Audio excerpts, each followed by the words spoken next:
સુરેન્દ્રનગરના વઢવાણમાં છેલ્લા 7 દિવસથી પાણી કાપને કારણે લોકો ત્રાહિમામ પોકારી ઉઠ્યા છે।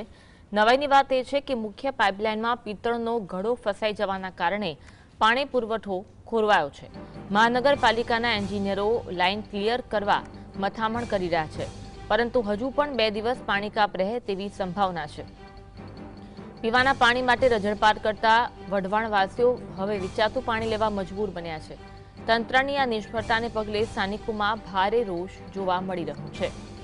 સુરેન્દ્રનગરના વઢવાણમાં પાણી માટે લોકો વલખા મારી રહ્યા છે। પાણી માટે રજળપાટ કરવાનો વારો આવ્યો છે। મહાનગરપાલિકાના એન્જિનિયરો લાઇન ક્લિયર કરવાની મથામણ કરી રહ્યા છે, પરંતુ હજુ પણ 2 દિવસ પાણી કાપ રહે તેવી શક્યતા જોવા મળી રહી છે।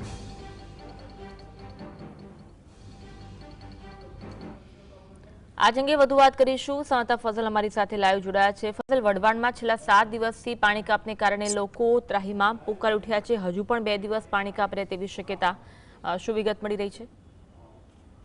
ખાસ કરીને સુરેન્દ્રનગર જિલ્લામાં હાલમાં ઉનાળાના પ્રારંભિક સમયગાળામાં જ પાણી સમસ્યા છે તે વિકટ સમસ્યા બની છે। સુરેન્દ્રનગર મહાનગરપાલિકા દ્વારા સુરેન્દ્રનગર શહેરને રોજ અને પીવાનું ચોખ્ખું પાણી રોજ મળી રહે તે માટે 90 કરોડ રૂપિયાનો ખર્ચો કર્યો, પરંતુ આ ખર્ચો છે તે પાણીમાં જતો રહ્યો હોય તે પ્રકારનો ઘાટ છે તે હાલ સર્જાઈ જવા પામ્યો છે।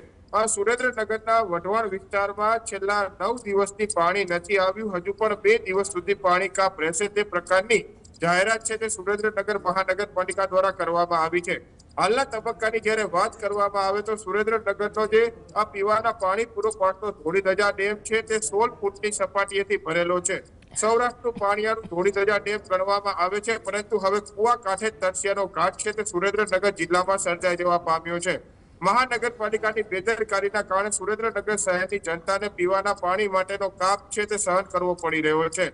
આ મોરબી હોય, રાજકોટ હોય, જામનગર હોય કે દેવભૂમિ દ્વારકા હોય, તમામ જિલ્લાઓમાં પીવાનું પાણી પૂરું પાડતો ધોળીધજા ડેમ છે તે સુરેન્દ્રનગરમાં આવેલો છે, પરંતુ સુરેન્દ્રનગર વાસીઓને જ 9 દિવસ સુધી પીવાના પાણી માટે વલખા મારવા પડતા હોય તે પ્રકારની પરિસ્થિતિનું હાલના તબક્કામાં નિર્માણ થયું છે। વઢવાણમાં છેલ્લા 9 દિવસથી પાણી નથી આવ્યું, ત્યારે સ્થાનિક લોકો વેચાતું પાણી લેવા માટે મજબૂર બનતા હોય તે પ્રકારનો ઘાટ પણ સર્જાઈ જવા પામ્યો છે। જ્યારે તંત્રના અધિકારીઓ અને કમિશનર સહિતના આ જે અધિકારીઓ છે તેમને સ્થાનિક લોકો દ્વારા આ અંગે માંગ કરવામાં આવી અને રજૂઆત કરવામાં આવી, ત્યારે જવાબ મળ્યો કે વઢવાણમાં જે પીવાનું પાણી પૂરું પાડતી મુખ્ય પાઇપલાઇન છે તેમાં પિત્તળના પાણીનો ઘડો ફસાઈ ગયો છે। આ સમગ્ર બાબતે હાલમાં અલગ અલગ એન્જિનિયરોની ટીમો કામે લગાવવામાં આવી છે। જ્યારે પણ રિપેરિંગ થશે ત્યારબાદ આ પાણી પુરવઠો શરૂ કરવામાં આવશે, પરંતુ મોટી વાત એ છે કે હાલના તબક્કામાં મુસ્લિમ સમાજ માટે રમજાન મહિનો ચાલી રહ્યો છે, ત્યારે આ પવિત્ર રમજાન માસમાં જ તે મુસ્લિમ સમાજ પાણી વગર તરવડિયા મારતો હોય તે પ્રકારનો ઘાટ પણ સર્જાઈ જવા પામ્યો છે।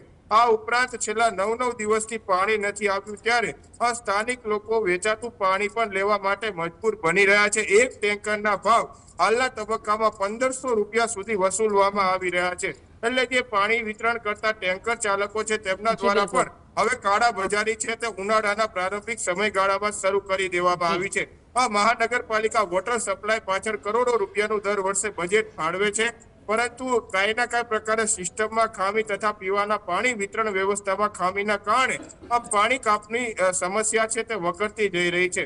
વઢવાણ મહાનગરપાલિકામાં ભળ્યું પણ જે વિકાસ થવો જોઈએ તે થઈ રહ્યો નથી। સામે આ જે પ્રશ્નો છે તે વધી રહ્યા છે, ખાસ કરીને પીવાના પાણીના પ્રશ્ન છે તે જટિલ બનતા જઈ રહ્યા છે। વઢવાણ ઘોડીપોળ વિસ્તાર હોય, સિયાણીની પોળ વિસ્તાર હોય, ખારવાની પોળ વિસ્તાર હોય કે મસ્જિદ ચોક વિસ્તાર હોય, તમામ જગ્યાઓ પર પાણી કાપનો સામનો વઢવાણ વાસીઓ હાલના તબક્કામાં કરી રહ્યા છે, જેને લઈને પણ હાલ મહાનગરપાલિકાની કામગીરી સામે રોષ છે। જી ફઝલ, આગળ પણ જોડાઈ રહેજો, આગળ પણ આપનો સંપર્ક કરી